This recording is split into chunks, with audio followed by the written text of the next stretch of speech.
I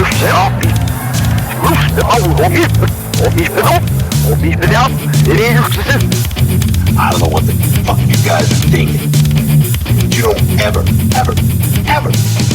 talk about my band again. What's this honest brutality shit anyway? Honest brutality. Monster Energy Aftershock Festival, Saturday, October 21st and Sunday, October 22nd. Discovery Park in downtown Sacramento. 2 days, 3 stages of music. Aftershock is back. Hey, I'm Schuylar. And I'm Matt. And we're from He Is Legend. And you're listening to Honest Brutality.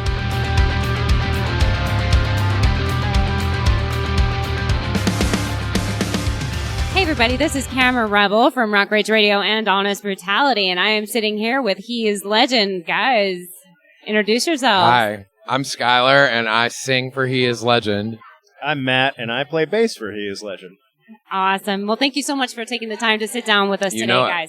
So you guys are all the way from North Carolina, yes?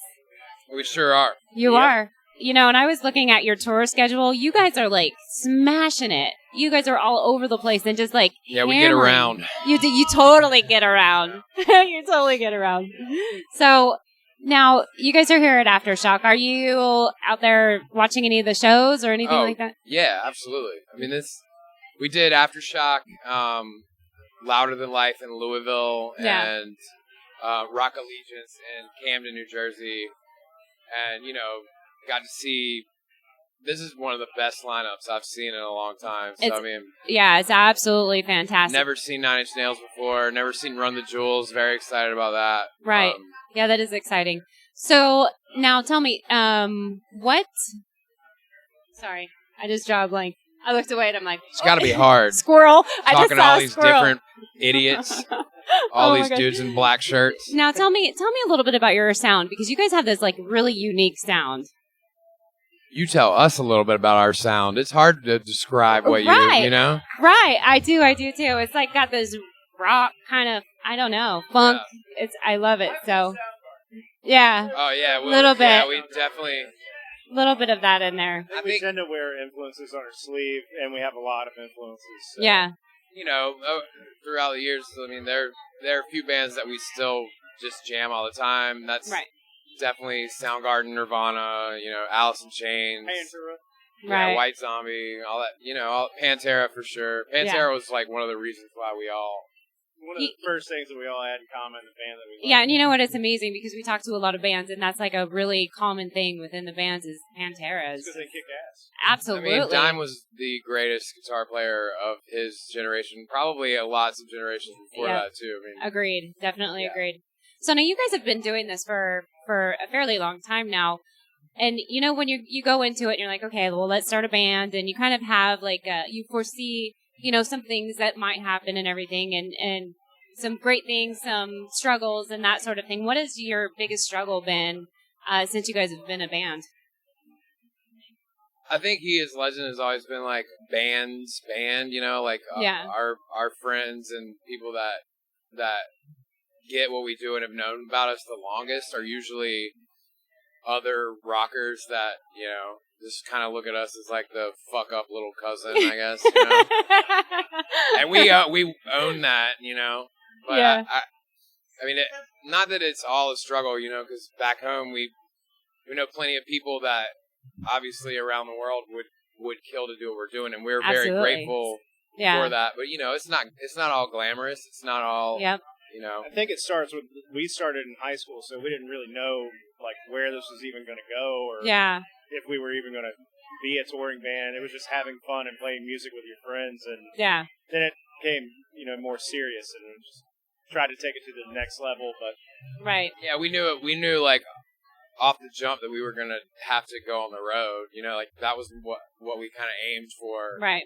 And then, you know, cut to riding a wave of somewhat, you know, under the radar popularity and being true to ourselves in the fact that we wrote music that we wanted to hear. And I love that. That's the best way to do it. But I mean, look at it now, 10 years later, and we're fucking opening for... Yeah, and speaking of that, you guys just dropped a new one. Yeah. Phew. So what is, what's the buzz on that?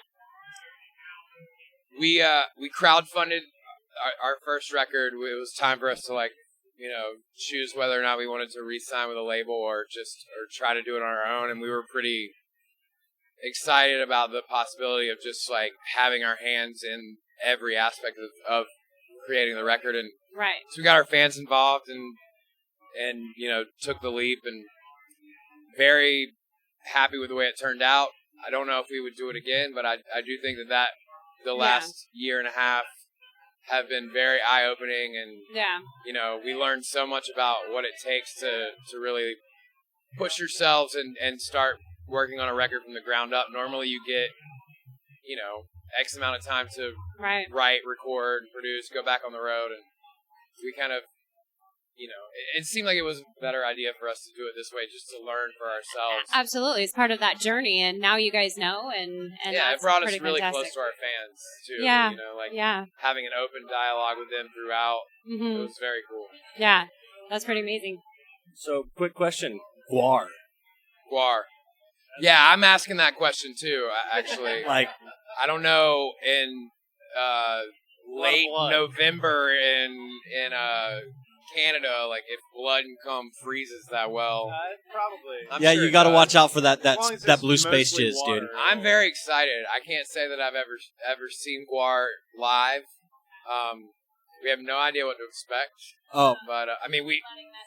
But I think it's going to be very cool. Oh, we're making raincoats, my friend. Yeah, all of our gear will be off stage, so we won't get any weirdness. Yeah, we're very excited though. We're really happy that they are taking us out. And yeah, that's going to be an awesome show. Hopefully, it opens up a floodgate of new weirdos that we can take under our wing of darkness. So now I have a question for you guys. Have you ever met somebody in a band that you're fanboy? Because you're out there and you're touring and you're meeting all these artists. Yes. So who was it? Who was your fanboy moment? I briefly met the bass player for Aerosmith.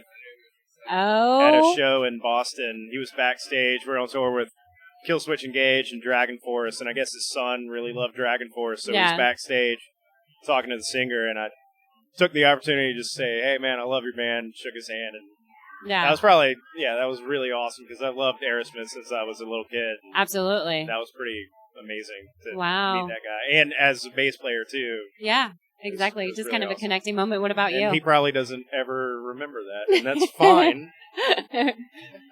I can't really remember fanboying on anybody. I know that there's got to be somebody out there that I met and I was like, ooh. But do that again? Oh yeah, I did. I met Davey Havok. I'm a huge AFI fan, and I met him a long time ago, and that was in California. Actually, we were on tour with 18 Visions, and nice. He came out.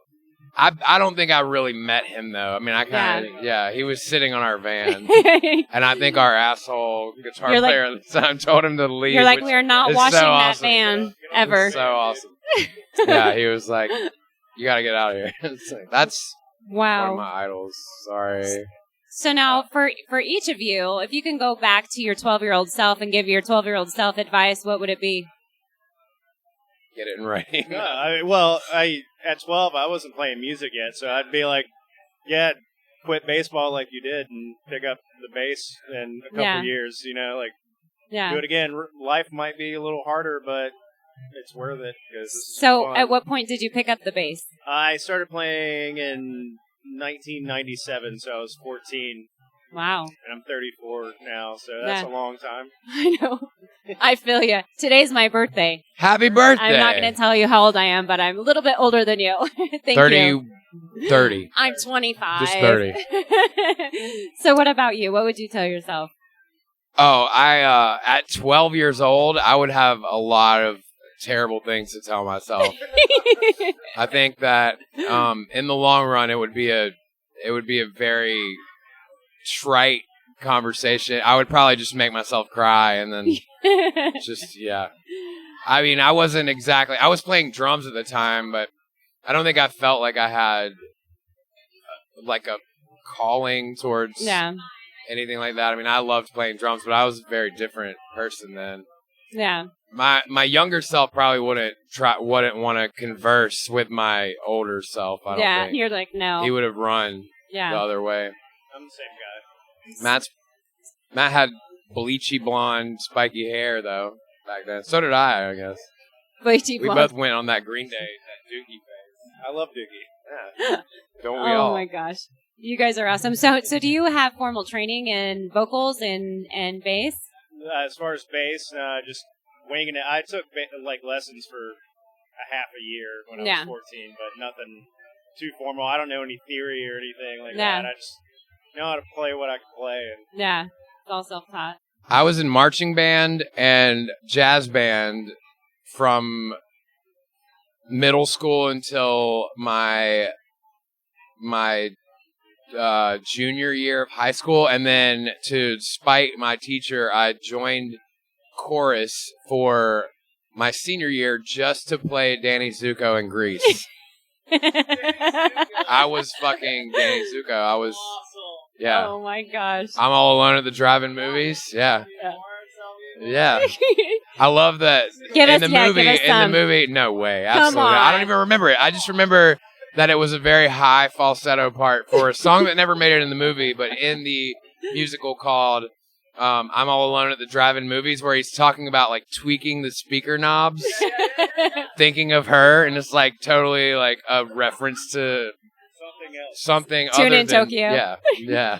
It's great. Yeah, and I took one vocal lesson when we were recording Suck Out the Poison. I took one vocal lesson, and I was like, I'm a rocker. Who cares? Yeah. That's so metal. Apparently he taught Axl Rose how to do his thing. That's why I quit. Shout out, Axl. So we got to let you guys go, but before I let you guys go, I'm going to go a little dark here. Music saves lives. Right? Music saves lives. And that's probably a large part of what you guys, it's an emotional connection with people, that sort of thing. And a lot of people who are struggling out there definitely make it through with music. Right. So As do we, everybody. Absolutely. So for people out there that are struggling with thoughts of suicide, bullying, that sort of thing, what is your verbal message that you would want to tell them right now? Your fans are out there, somebody's struggling. What would you tell them? I would just say don't bet on something you don't know the outcome of, Suicide's it's a crazy thing. Not to get deep and heavy, but it's a selfish act, I believe, and when it's not a selfish act, it's something that you can't control due to your imbalances, and I don't think it's nothing to be taken lightly or just tossed around. But things are heavy, but things always change. You can. It's like thoughts and feelings are fluid. Yeah, right. I'd say get an animal, get a cat or a dog, and fucking call your mom. There's always someone to talk to. Always someone to talk to, or someone to hug, And that's go to a metal festival. There's tons of awesome people to hug. Sometimes when you put that out there to other people will put it back onto you. So I think that's good advice if you're struggling or sad, depressed, and thinking about it. If you put out there in the world love and hug your friends and have real conversations, and that will come back on you and help you out a little bit. I like that. Yeah, absolutely. Thank you, guys. Positivity is the only thing that really anyone has over the overt powers that are around. The only thing that we have as humans is that we can choose to be positive and choose to be happy, well-rounded, thoughtful people, and compassion goes a long way in any aspect that. I love it. Thank you guys for that. I appreciate it. Okay, guys, so we gotta cut you off here because you have other interviews to do. So thank you so much for your time. Thank you.